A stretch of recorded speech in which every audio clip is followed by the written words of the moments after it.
जी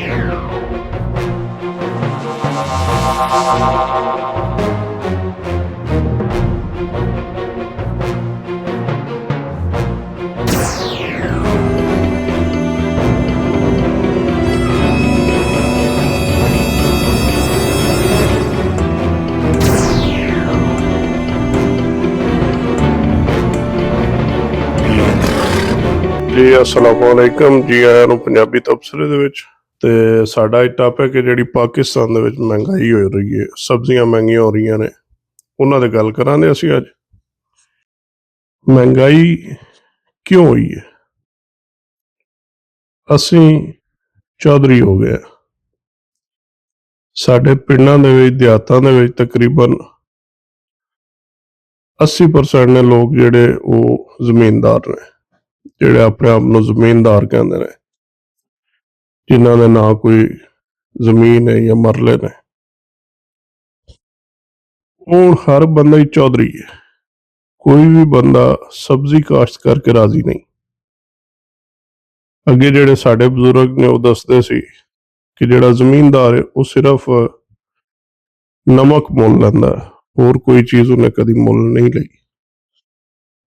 ਲੇਕਿਨ ਜਦੋਂ ਦੀ ਅਸੀਂ ਹੋਸ਼ ਸੰਭਾਲੀ ਹੈ, ਅੱਗੇ ਸਾਡੀਆਂ ਮਾਵਾਂ, ਭੈਣਾਂ, ਬੇਟੀਆਂ ਉਹ ਜਾਂਦੀਆਂ ਹੀ ਆ, ਸਬਜ਼ੀਆਂ ਕਾਸ਼ਤ ਕਰਦੀਆਂ ਹੀ ਆ। ਹੁਣ ਉਹ ਸਿਸਟਮ ਵੀ ਖਤਮ ਹੋ ਗਿਆ, ਹੁਣ ਅਸੀਂ ਬਿਲਕੁਲ ਹੀ ਚੌਧਰੀ ਹੋ ਗਏ। ਲਿਹਾਜ਼ਾ ਮਹਿੰਗਾਈ ਦਾ ਰੋਣਾ ਨਹੀਂ ਰੋਣਾ ਚਾਹੀਦਾ। ਅਗਰ ਅਸੀਂ 80% ਲੋਕ ਸਾਡੇ ਪਿੰਡ ਦੇ ਵਿੱਚ ਐਸੇ ਨੇ ਜਿਨ੍ਹਾਂ ਦੀ ਜ਼ਮੀਨ ਆਪਣੀ ਹੈ, ਜੋ ਪੰਜ ਮਰਲੇ ਵੀ ਹਰ ਬੰਦਾ, ਹਰ ਘਰ ਸਬਜ਼ੀ ਕਾਸ਼ਤ ਕਰੇ ਤੇ ਉਸ ਪੂਰੇ ਪਿੰਡ ਨੂੰ ਸਬਜ਼ੀ ਮੁੱਲ ਖਰੀਦਣ ਦੀ ਜ਼ਰੂਰਤ ਨਹੀਂ। ਲੇਕਿਨ ਅਸੀਂ ਇਤਨੀ ਮਿਹਨਤ ਨਹੀਂ ਕਰ ਸਕਦੇ। ਹਾਲਾਂਕਿ ਉਹਦੇ ਵਾਸਤੇ ਤੁਹਾਨੂੰ ਕੋਈ ਖਾਦ ਨਹੀਂ ਚਾਹੀਦੀ, ਕੋਈ ਐਸਾ ਕੈਮੀਕਲ ਨਹੀਂ ਚਾਹੀਦਾ ਜਿਹੜਾ ਤੁਸੀਂ ਪੂਰਾ ਨਹੀਂ ਕਰ ਸਕਦੇ। ਗੋਬਰ ਤੁਹਾਡੇ ਕੋਲ ਮੌਜੂਦ ਹੈ, ਜਾਨਵਰ ਹਰ ਬੰਦੇ ਕੋਲ ਮੌਜੂਦ ਹੈ। ਜਿਹੜਾ ਵੀ ਜ਼ਿਮੀਂਦਾਰ ਹੈ ਉਹਦੇ ਕੋਲ 1-2 ਜਾਨਵਰ ਤੇ ਹਰ ਬੰਦੇ ਕੋਲ ਹੀ ਆ ਰਹੇ। ਸੀਜ਼ਨ ਦੇ ਸੀਜ਼ਨ ਸਬਜ਼ੀ ਲਾਈ ਜਾਏ, 5 ਮਰਲੇ ਸਬਜ਼ੀ ਹੋਏ ਤੇ ਸਬਜ਼ੀ ਪੂਰੇ ਪਿੰਡ ਕੋਲ ਨਹੀਂ ਮੁੱਕਦੀ ਜੇ ਹਰ ਬੰਦਾ ਹੀ ਲਾਏ। ਉੱਥੇ ਕੁਝ ਬੰਦੇ ਇੰਝ ਦੇ ਨੇ ਜਿਹੜੇ ਕਹਿੰਦੇ ਨਹੀਂ ਮੈਂ ਲਾਈ ਤੇ ਦੂਜਾ ਪੱਟ ਕੇ ਲੈ ਜਾਏਗਾ। ਸਭ ਤੋਂ ਵੱਡੀ ਸਾਡੀ ਨਾਕਾਮੀ ਦੀ ਵਜ੍ਹਾ ਹੀ ਹੈ ਕਿ ਮੈਂ ਇਹ ਕਹਿੰਦਾ ਅਗਰ ਮੈਂ ਗੱਡ ਲਈ ਤੇ ਮੇਰਾ ਕੋਈ ਚਾਚਾ ਬਾਬਾ ਲੈ ਜਾਏਗਾ। ਅਗਰ ਕੋਈ ਲੈ ਵੀ ਜਾਏਗਾ ਤੇ ਉਹਦੇ ਵੀ ਅੰਦਰ ਜਾਏਗੀ ਦੁਆ ਹੀ ਦੇਗਾ, ਉਹ ਨਹੀਂ ਵੀ ਦੇਗਾ ਤੇ ਅੱਲਾਹ ਤਾਲਾ ਵੇਖ ਰਿਹਾ। ਉਹ ਕੋਈ ਭਾਈ ਸੀ ਨਾ 3-4, ਤੇ ਉਹਨਾਂ ਦੀ ਜ਼ਮੀਨ ਬਿਲਕੁਲ ਪਿੰਡ ਦੇ ਨਜ਼ਦੀਕ ਸੀ। ਉਹਨਾਂ ਨੇ ਕਿਹਾ ਜੀ ਅਸੀਂ ਕਮਾਦ ਲਾਣਾ, ਦੂਜਾ ਕਹਿੰਦਾ ਜੀ ਇੱਥੇ ਕਮਾਦ ਲਾ ਲਿਆ ਤੇ ਬੰਦੇ ਗੰਨੇ ਭੰਨਣ ਦੇ। ਉਹਨਾਂ ਨੇ ਨਾ ਤੀਜਾ ਬੋਲਿਆ, ਉਹਨੇ ਕਿਹਾ ਅਸੀਂ ਆਓ ਪਹਿਲੇ ਬੰਦਿਆਂ ਨੂੰ ਤੇ ਫੜ ਲਈਏ, ਬੰਦਿਆਂ ਨੂੰ ਪੁੱਛ ਲਈਏ।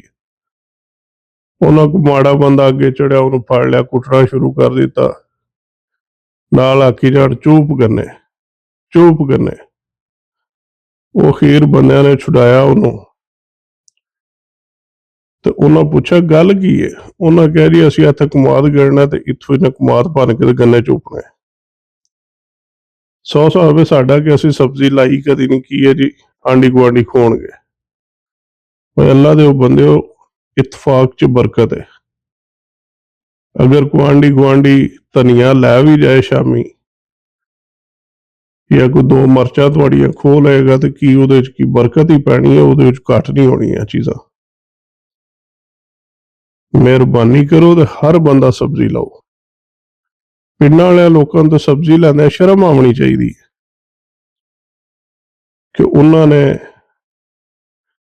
ਜਾ ਕੇ ਤੇ ਜ਼ਿਮੀਂਦਾਰ ਬੰਦਾ ਤੇ ਕੀ ਹੈ ਜੀ ਛਾਪਰ 'ਚ ਧਨੀਆ ਤੇ ਟਮਾਟਰ ਤੇ ਮਿਰਚਾਂ ਪਾਈਆਂ ਨੇ। ਸ਼ਰਮ ਵਾਲੀ ਗੱਲ ਹੈ।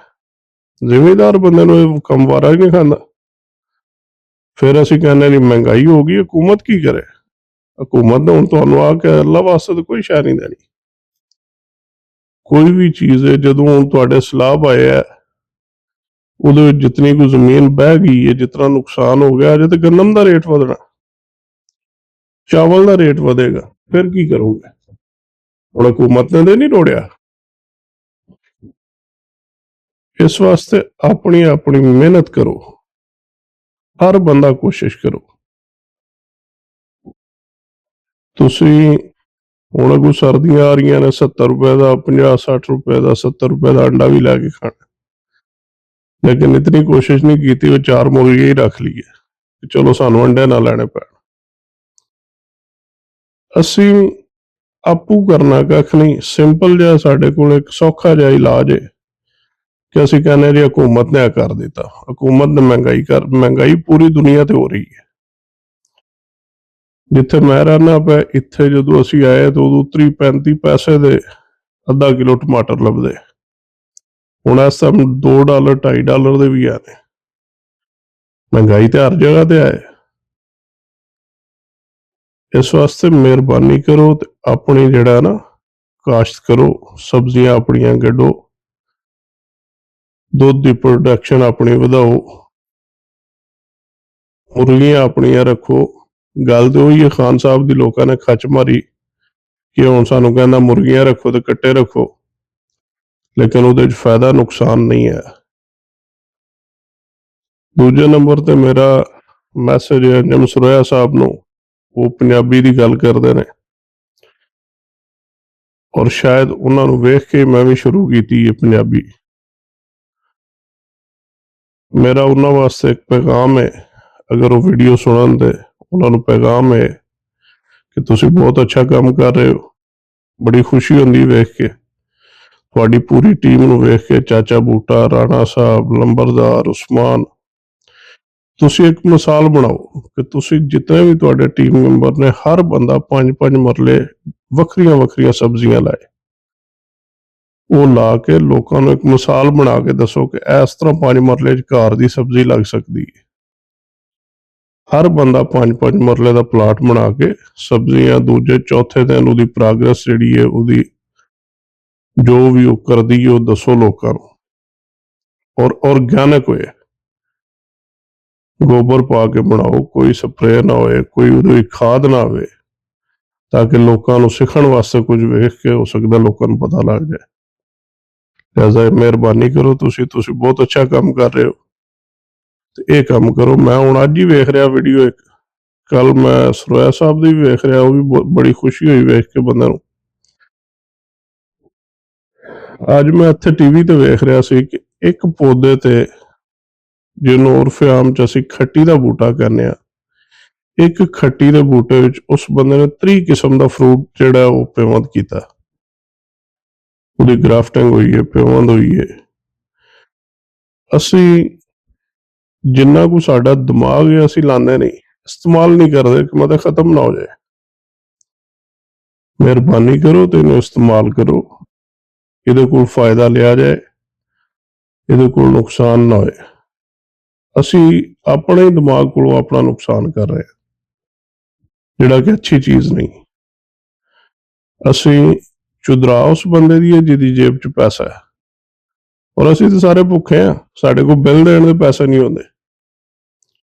ਚੁਦਰਾ ਕਹਾਂ ਦੀ, ਜਿਤਨੇ ਵੀ ਵਿਹਲੇ ਫਿਰਦੇ ਹੋ ਪਏ ਸਾਰੇ ਸਬਜ਼ੀਆਂ ਕਾਸ਼ਤ ਕਰ ਲਓ।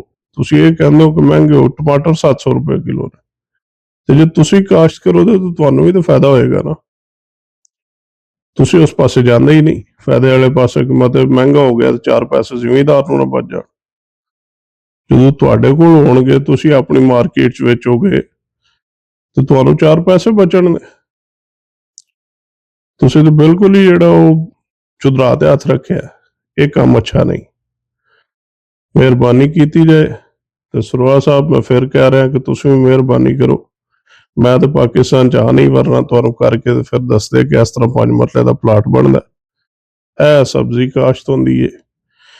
ਫੁੱਟ ਬਾਏ ਫੁੱਟ ਦੀ ਜਗ੍ਹਾ ਦੇ ਵਿੱਚ ਤੁਸੀਂ 1 ਮੁਰੱਬਾ ਫੁੱਟ ਦੇ ਵਿੱਚ ਧਨੀਆ ਲਾ ਦਿਓ ਨਾ, ਤੇ ਇੱਕ ਫੈਮਿਲੀ ਨੂੰ ਨਹੀਂ ਮੁੱਕਦਾ। ਹੁਣ 1 ਮੁਰੱਬਾ ਫੁੱਟ ਕਿਤਨੀ ਜਗ੍ਹਾ ਹੈ। ਇਸੇ ਤਰ੍ਹਾਂ ਹੀ ਜਿਹੜੇ ਲੋਕ ਸ਼ਹਿਰਾਂ ਦੇ ਵਿੱਚ ਰਹਿੰਦੇ ਨੇ, ਕਿਚਨ ਗਾਰਡਨਿੰਗ, ਅੱਗੇ ਤਾਂ ਸਬਜ਼ੀ ਵਾਲਾ ਧਨੀਆ ਫਰੀ ਦੇ ਜਾਂਦਾ, ਹੁਣ ਉਹ ਵੀ ਪੈਸੇ ਲੈਂਦਾ। ਜਿਹੜਾ ਤਨਖਾਹਦਾਰ ਬੰਦਾ ਸ਼ਹਿਰ ਦੇ ਵਿੱਚ, ਉਹ ਖਰਚੇ ਕਿਸ ਤਰ੍ਹਾਂ ਪੂਰੇ ਕਰੇ। ਲਿਹਾਜ਼ਾ ਤੁਸੀਂ ਆਪਣੀ ਛੱਤ ਤੇ ਚਿਕਨ ਗਾਰਡਨਿੰਗ ਕਰੋ ਔਰ ਤੁਸੀਂ ਵੀ ਕੋਈ ਫਾਇਦਾ ਲਓ। ये कोई एडा वड्डा काम नहीं।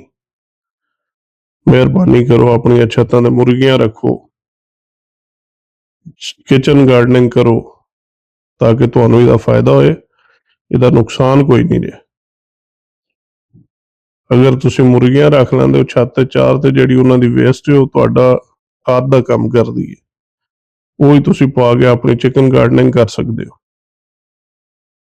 लिहाजा हर बंदा मेहनत करे, हुकूमत ते ना रवे, ना अम्मी ने कोई करना ते ना मामू ने करना। हर बंदा अपना अपना सोच रहा।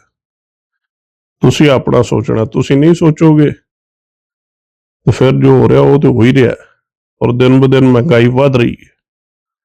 ਇਹਦੇ ਤੇ कंट्रोल पाने वास्ते, कंट्रोल करने वास्ते अपनी अपनी मेहनत करो। हर बंदा अपनी अपनी जद्दोजहद करे।